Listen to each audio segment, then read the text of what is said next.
me all right? Sorry?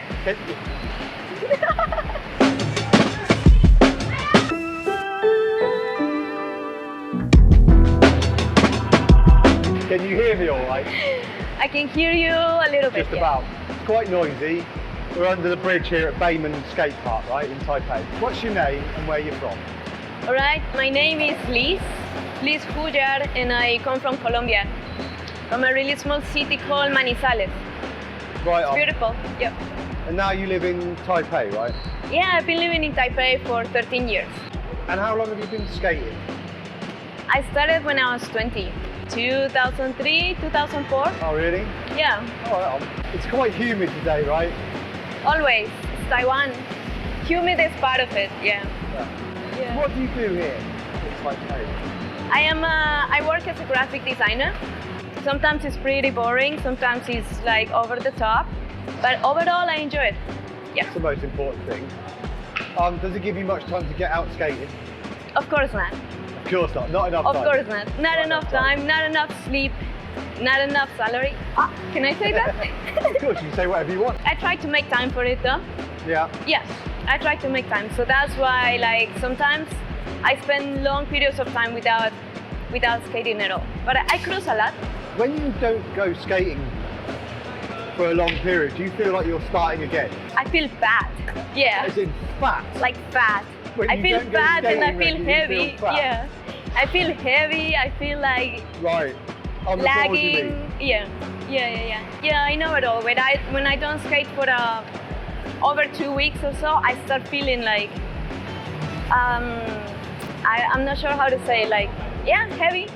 No, I understand that. Heavy mentally as well. Yeah. Yeah. It takes a little while to get the timing and everything back, right? Yeah. Well, I like to be agile. Yeah. But yeah, so that's why like I try to keep myself active. But my job is quite stressful sometimes. Yeah. No, that's fair enough. You know. Yeah. I mean, it's in Taiwan. I think that's pretty normal. Yeah, fairly normal. I don't want to take it as normal, but it is. Yeah. And there's you're quite involved in the skate scene here, right? Is that fair to say? Recently more. Yeah. Recently more and more. Yeah. I Why? try. Tell us about that pushing clubs. Oh, his pushing club. Okay. Well, my husband was the one who made me get involved in it, and I really thank him for that. It's an idea that a friend of us has, like give some classes to kids or adults, whoever wants to skate, but try to make it fun. Like the goal is maybe not going to the Olympics, maybe the goal is not like become a pro or something like that, but the goal is like make people try, maybe see the fun of it, and then yeah, just have fun doing it. That's fair enough. Yeah. Are you looking at that? What are you looking at? Oh. I've been involved in it for a couple of months already. Just a couple of months. I thought it's been running a bit longer than that. The past 2 months have been more intense. Yeah. Fair enough. Yeah. Is that because of the summer? Yeah, because of the summer, because recently we had an event and we worked very hard for it, and it was actually pretty nice. It was very fun to do. A lot of good feedback? A lot of good feedback, a lot of feedback. All feedback's good. All feedback is good, yeah. You know, as long as we can It's learn been from it. a learning path, yeah. Yeah, as long as it's not someone just going, meh, hate that. Yeah, it was fun. It was for kids mostly. Do you find that adults join in to help their kids, or they just let their kids do it and then come and pick them up later? We try to keep adults away from it. Oh, like, really? especially the parents, sometimes they want to stay there when the kids are having classes with us. So we kind of try to take the kids away from the parents. Yeah, in that way they have a different mindset. Some kids feel nervous about their parents being there, like they don't want to disappoint them. For a young kid, like you still can see this. Do you find the parents here pushy? Yeah. Because I know, you know, when I was growing up, and I suspect you as well, when I used to skate when I was little, there wasn't skate classes. There wasn't anybody giving tuition. You just played around with your mates and parents weren't involved at all. And there was an older generation of skaters. When I say older, they were probably about 3 years older than us. So, but that's like when you're just a boy or a little youngster, you know, that's miles away, isn't it? Oh, I totally get you. Yeah, there were no classes when I started skating too. The class for me was my friends telling me just try, and nobody cares about what you're doing. And you just Exactly. keep trying and trying, and you see people and you observe what they do, and you try to learn from that, like how they move their feet, how they put their bodies on the board, stuff like that. But Yeah. not a class like as it is. Yeah. But it's quite popular now, isn't it, in Taiwan classes? I've seen every time I go to parks, there's people tutoring, coaching, kids. It's quite funny because like maybe 10 years ago, all the people who are coaches right now, they were all just like hanging around the skate parks, drinking beer and smoking and skating, just doing that. But now everybody's coaching, which is actually very positive, I think. Yeah. It is positive. I also see them opening skate shops and then building little skate ramps and stuff in their shops, which is great. It's awesome. And the kids progress quickly. But also I see like they'll have an hour skate class and it'll be like full on. You are going to skate for an hour. Yeah. And in my experience, that's not a reality. Exactly. You do like a 2-minute bit and then you sit down and chew the cud with your friends and chat a little bit with the community and then skate a little bit more, especially when it's hot. Exactly. And humid. Or when it's too cold in the winter too. I mean, like, as you said, like usually we skate 5 minutes, skate, and then take a break for 20. Yeah. But with the kids, it's very hard to try to keep them motivated to do a whole hour. Maybe take a break for 5 minutes. That's not normal. It's not that real, but I think like Taiwanese parents do appreciate that we do that. Like they have that kind of a structure. Taiwanese people is more accustomed to that. Yeah, do you think that on the most part, Taiwanese parents who don't skate look at it more of a sport as opposed to a creative outlet? I think they look at it more like a violin class, but instead of playing your violin, you're skating the violin, like you're stepping on it.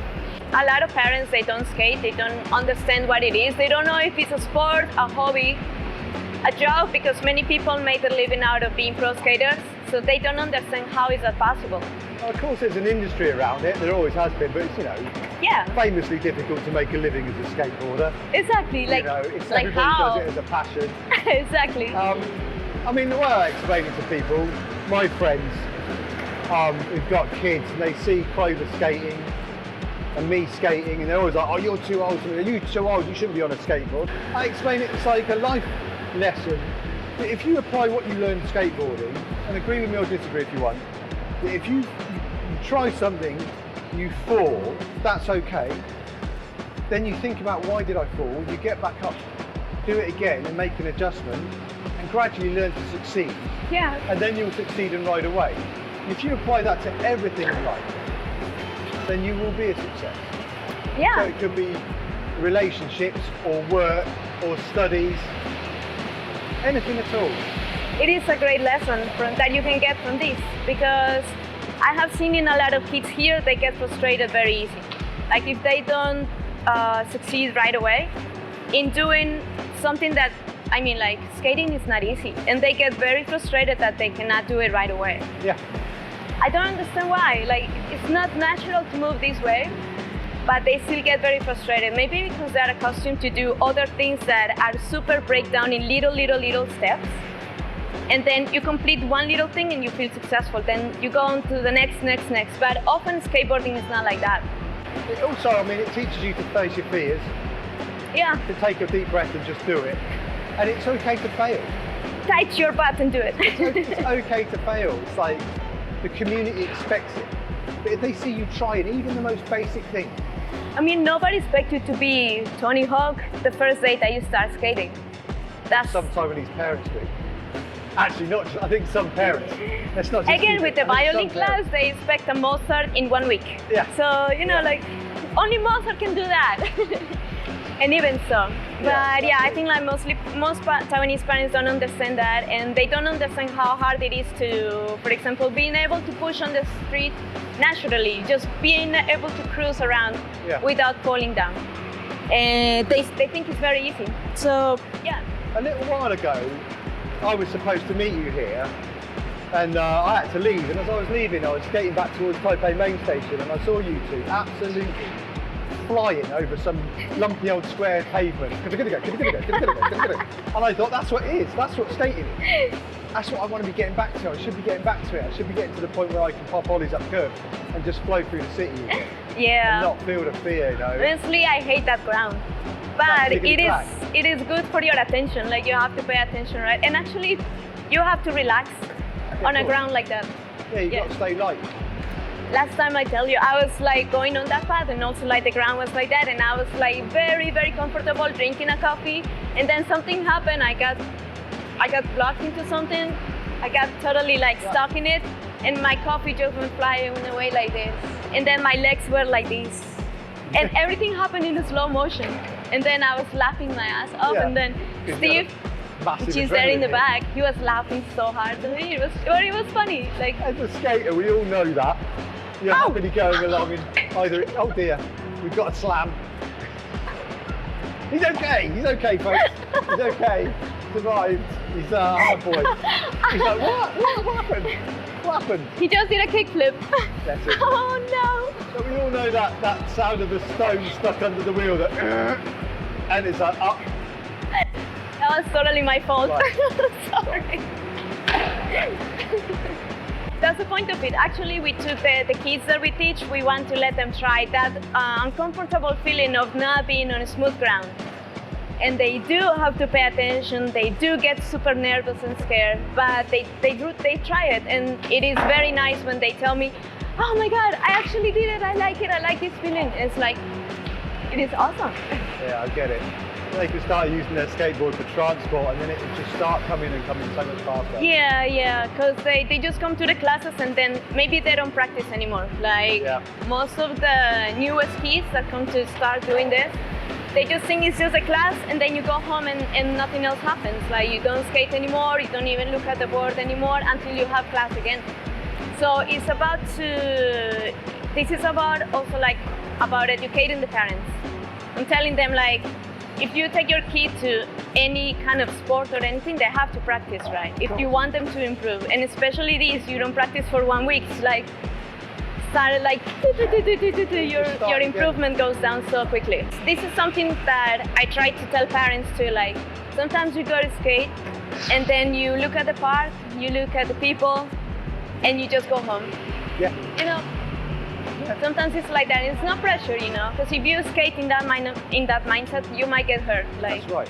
It happens, or like you will get frustrated because nothing's gonna work, or you never know. You try it, but it's this random fact that you never know how it's gonna be. Like parents don't understand that, so it is very hard for us actually to try to explain them that, because it's something that we've been feeling for a long time.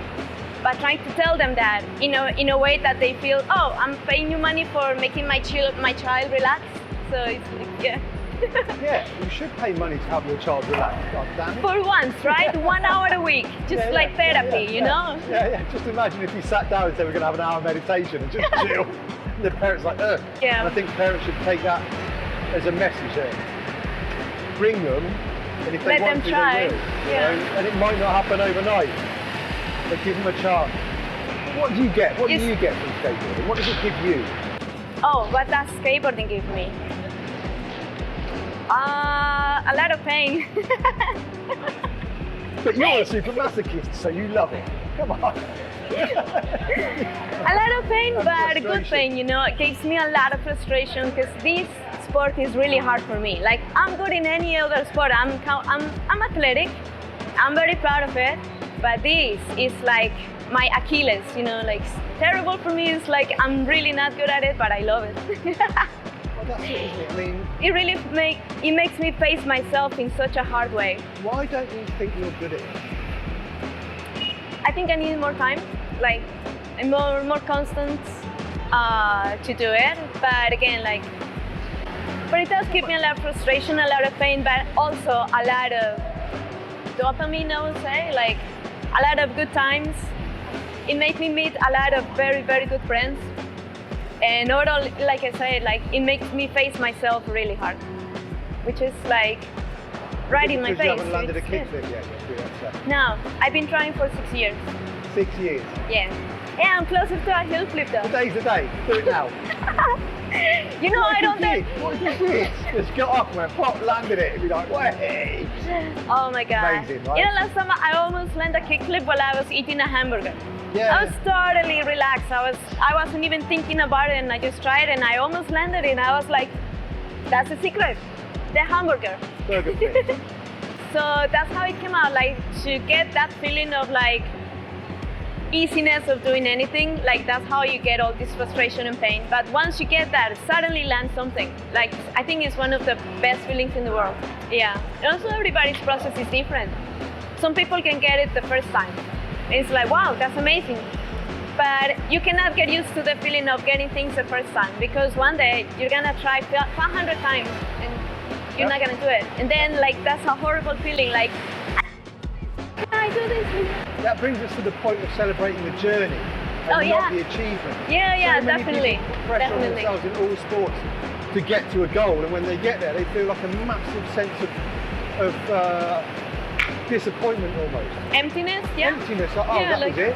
I did Now already, what do I do? so what? Yeah, so now what? Yeah. So it's the process I think we should be more involved in. Yeah, and I think it's something that you can always keep doing all your life. You made adjustments. You can skate as hard as you can, or you can just do it easily and relax. There is so many levels that you can try. So I think that's the beauty of it as well. Yeah. I mean, like you can do that with any sport, but I guess because skateboarding is so hard, like even if you don't try to do like a really hard trick or anything, you still can get fun. Like doing something simple, you still can go home and feel like, fuck, I did something, you know, I achieved something, I feel good about myself for trying it, and if you land it, great. Yeah. But landing it is like amazing, but the best part is like, it's because the process was so long and like, it took you so much effort, like that makes the winning life better.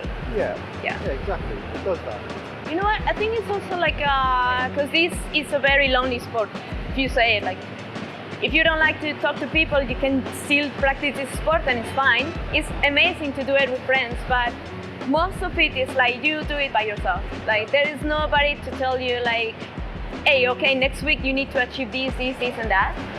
It totally depends on you. Yeah. And might be different from a team sport where you go classes, like you have a team, like everybody's pushing each other and all.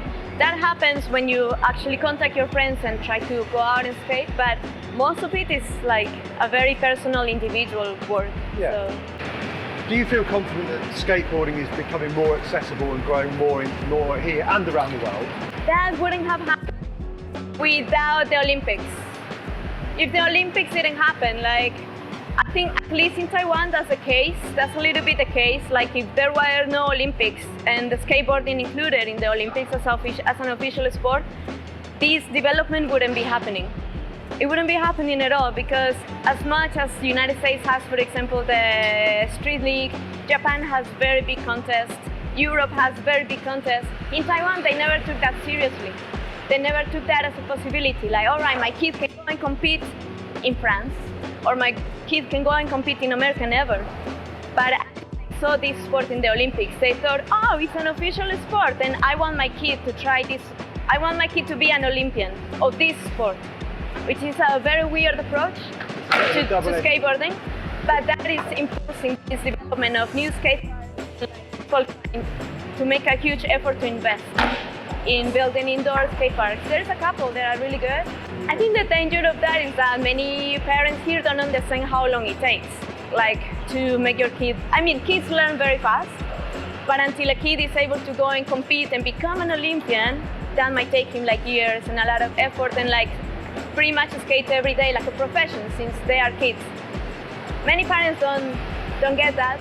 Fair enough. Yeah. So one last thing.